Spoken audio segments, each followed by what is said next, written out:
Gure gonbidatuari deituko diogu, berak esan digun bezala, gaur bertan labetik atera duelako Euri eta Ateri izeneko bere novela berria. Biba Alaine Agirre. Kaixo, Alaine. Kaixo. Ongi etorri. Amarekoa edo bostekoa edo hortxe. Eta tak. Eseri lasai, Ana. Bueno, Alaine. Ondo. Bueno, ez dakitzuk gaur hartu duzun esku artean? Ez noski. Trampa bat egin nuen eta trapitxoan pasaziaten lehenago. Bai, ez da? Bai. Erki. Eta idazteko zure espazio seguroa edo garai seguroa zer da, Euri edo Ateri dagoenean? Ba, idaztea bera da leku seguroa niretzat. Eta baita ere lubakia. Erantzuna. Beraz berdintza izu zer egiten duen kanpoan. Baina, bueno, askotan, denborarik ez dagoenez, idazleok udan eta idatzi berri izan dugu beste oporretan zaudetenean, orduan. Bai, iazko uda adibidez pasatu nuen terrazan, idazten, gustora. Eta irakurtzeko? Aterpean, begira, egun euritsuetan, etxe barruan gustora irakurtzen da, ala itxasertzean. Bai, bueno, esango nizuke, irakurketa bera dela aterki bat. Ze irakurketaren entzat beti izan da, hori, babeslekutxoa eta kanpoko mundu honetatik, apurat, sobreestimulatzen aizenean eta neure txokoan sartu eta irakurketaren munduan sartzeko modua. Bai, gauetan bereziki. Gauetan. Ederki, bueno, arratsaldea da orain eta eskuetan daukagu Alaine Agirreren Euri eta Ateri liburua. Badakigu protagonista nora dela eta gaindituta dagoela edo egoerak edo gain hartu diola, ezta? Esan daiteke zer gertatzen zaio norari edo zer gertatu zaio norari? Bai, berak ere ez daki oso ondo, baina nik uste gutako askori gertatzen zaiguna, ez da? Lanpostu zentzurik gabeko lan bat dauka, hiri ketu batean bizi da, eta bizimodu gris horrek eramaten du azkenean apurtzera, arrakalatzera, ez da?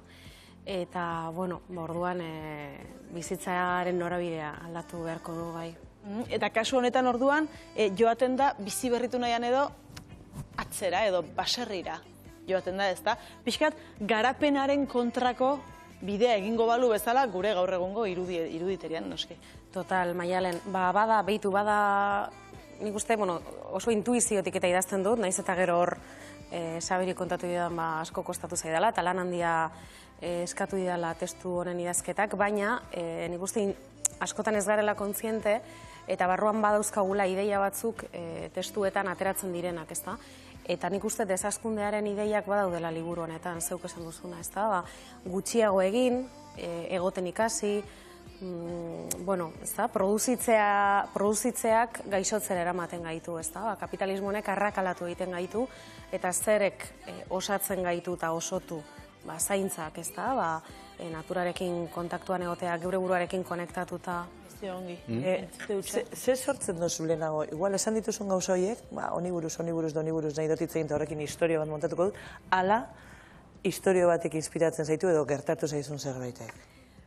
Nik esango nuke bigarrena, bai, ez dute, neiz joaten, ez dakit, neiz joaten Excel batekin, edo ez dakit, ideologia bat defendatzera gehiago izaten da, historia batek harrapatzen hau, edo nik neuk bizi izandako horretatik historio bat sortzen dut, ze, umetatik nire lagunek eta badakite, ezin zaidala sinistu, esaten kontatzen dudana. Uste betianik izan izala lotxatia bai, baina kontalaria bai, ez da? Orduan, inguruan ikusten dudan, nik neuk bizitzen dudan horretatik, beti nabil historioak asmatzen eta kontatzen, bai. Hori bada, bizimodu aldaketa bat planteatzearena bada, gizakiak askotan aipatzen dugun gauza bat, ez da, nik hau egingo nuke, hori egingo nuke, baina pausoa ematea kosta egiten da. Norari ere asko kostatu zaio pauso hau ematea? Pentsa, kolapsora iritsi da, gehiago ezin zuen arte, ez da, gorputzak gelditu duen arte, hau gutako askori gertatzen zaio, ez da, gertatzen zaigu. Eta bere kasuan, niretzat importantea da, hor dagoela bere mati laguna, ez da, tunel hori zeharkatu bitartean bide lagun izango duena, eta hori ere, gerora ana konturatu naiz, idazten emilela enintzen konstiente, baina laguntasunaren eta zaintzaren aldarri hori ere badagoela hor, ezta?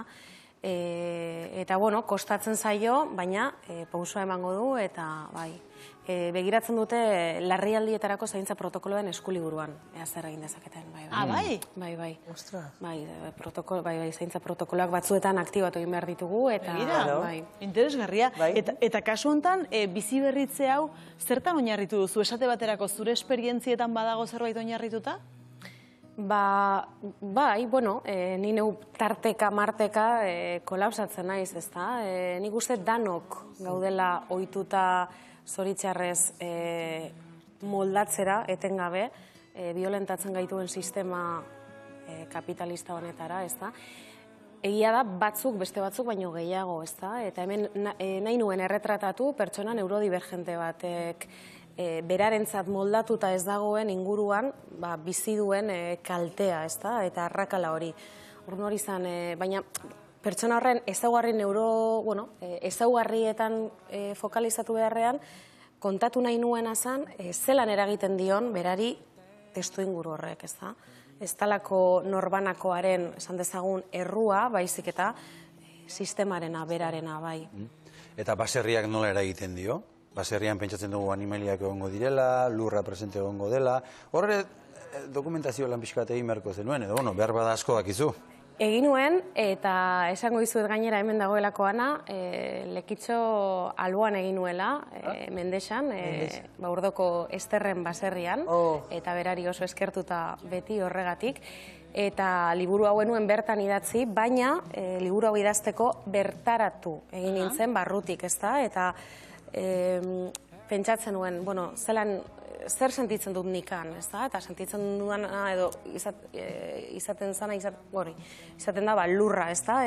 Lurrak eta animaliek eta landarek zelan ekartzen gaituzten geurera, ezta?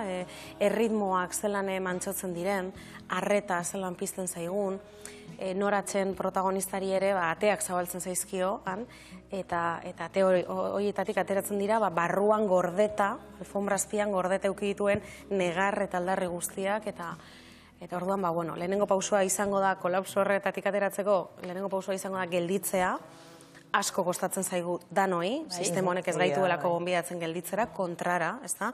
Jarraitu, apurtu arte, ezta?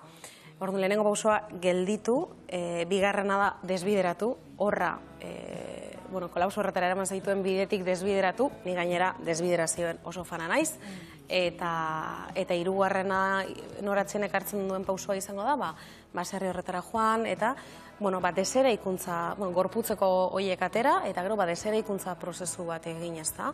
Puzle, aurrean daukagun puzletik gure bizitzatik, gure min desira garen kolas horretatik hartu dagoeneko balio ez diguten piezak, berreziklatzera bota, beste berri batzuk eta horrekin berriro berreraikuntza bat. Desikasten ikasi, ez? Azkenean. Eta liburu hau, Euri eta Ateri nori zuzenduta dago?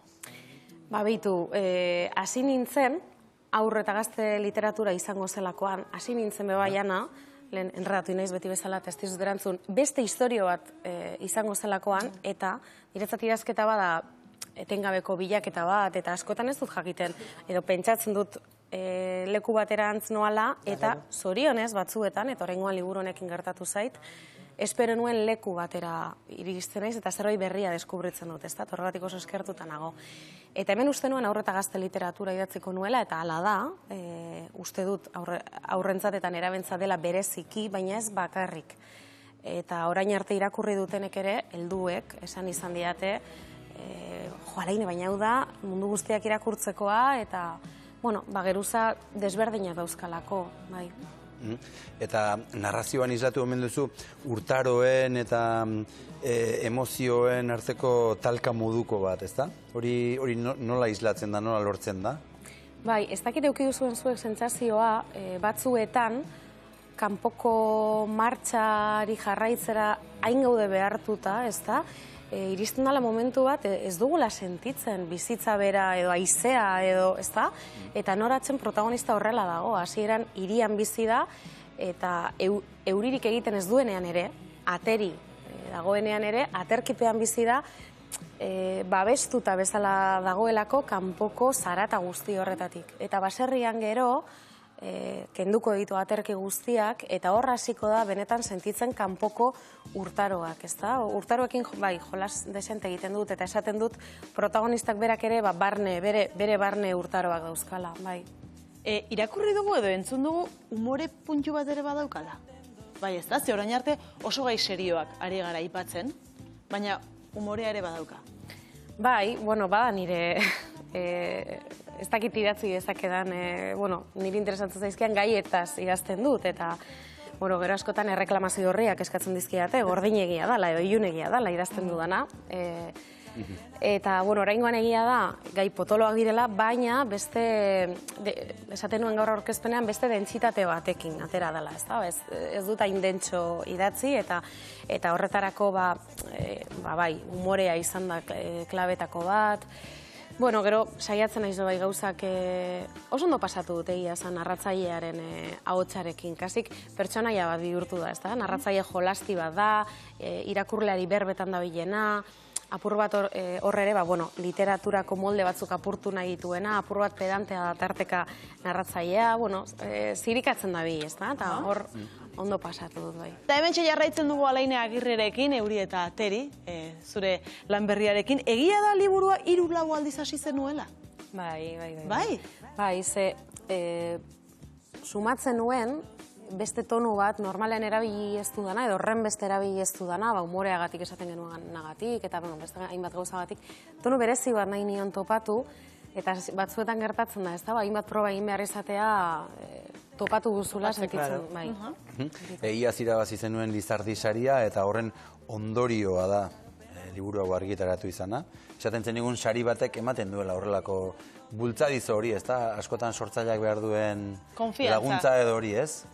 Bai, apur bat gehiago, bai, eta gainera hemen, epaimaiak ipuinaren inguruan esandako hitzak bereziki iritsi zitzaizkidan, eta beraiek izan da gainera, izan zirenak izan da, bai, eman zian, konfiantza hori bai.